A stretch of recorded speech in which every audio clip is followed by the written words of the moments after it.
രാജ്യതലസ്ഥാനത്ത് തുടർച്ചയായ മൂന്നാം തവണയും കോൺഗ്രസ് നിലംതൊട്ടിട്ടില്ല. സംഘടനാ ദൗർബല്യവും തലയെടുപ്പുള്ള മുഖമില്ലാത്തതും കോൺഗ്രസിന് തിരിച്ചടിയായിട്ടുണ്ട്.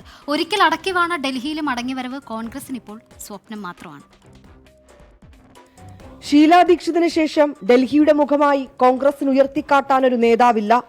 നേതൃസ്ഥാനത്ത് പലരെയും മാറ്റിപ്പരീക്ഷിച്ചെങ്കിലും ആരും കളം പിടിച്ചില്ല. കയ്യകലത്തെ സംഘടനാ സംവിധാനമായിട്ടും 3 വട്ടവും സീറ്റുകൾ കിട്ടാതെ ഡൽഹിയിൽ നിസ്സഹായരാണ് കോൺഗ്രസ്. ലോക്സഭാ തെരഞ്ഞെടുപ്പിൽ ദേശീയ നേതൃത്വത്തിന്റെ നിർബന്ധത്തിന് വഴങ്ങി ആപ്പുമായി മത്സരിച്ചിട്ടും കാര്യമുണ്ടായില്ല. ഇപ്പോൾ വെവ്വേറെ മത്സരിച്ചിട്ടും 70-ൽ ഒരിടത്തും രണ്ടാമത് പോലും എത്തിയിട്ടില്ല. ബാദ്ലിയിൽ സംസ്ഥാന അധ്യക്ഷൻ ദേവേന്ദ്ര യാദവ് മാത്രമാണ് പേരിനെങ്കിലും പ്രകടനം നടത്തിയത്. ഷീലാ ദീക്ഷിതിന്റെ കോട്ടയായിരുന്ന ന്യൂഡൽഹി മണ്ഡലത്തിൽ മകൻ സന്ദീപ് ദീക്ഷിതിനെ മത്സരത്തിനിറക്കിയെങ്കിലും ചലനമുണ്ടായില്ല.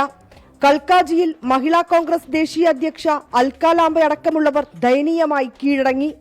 1.5 പതിറ്റാണ്ടോളം രാജ്യതലസ്ഥാനത്ത് അധികാരത്തിലിരുന്ന കോൺഗ്രസിനാണ് ഈ ദുർവിധി. വോട്ട് ശതമാനത്തിൽ പോലും കാര്യമായ നേട്ടമുണ്ടാക്കാനായില്ല. രാഹുൽ ഗാന്ധിയും പ്രിയങ്ക ഗാന്ധിയും ഉൾപ്പെടെ പ്രചരണത്തിനിറങ്ങിയെങ്കിലും കോൺഗ്രസിന്റെ തിരിച്ചുവരവിന് അതും സഹായിച്ചില്ല. പതിറ്റാണ്ടുകൾ ഡൽഹി ഭരിച്ച കോൺഗ്രസിന് രാജ്യതലസ്ഥാനത്തേക്ക് ഇനിയൊരു തിരിച്ചുവരവുണ്ടാകണമെങ്കിൽ ഒരൽപ്പം വിയർക്കേണ്ടി വരും. വിനീത വിജി, 24, ഡൽഹി. കോൺഗ്രസിന്റെ ഈ ദുരവസ്ഥയിൽ ശരിക്കും വിഷമമുണ്ട്.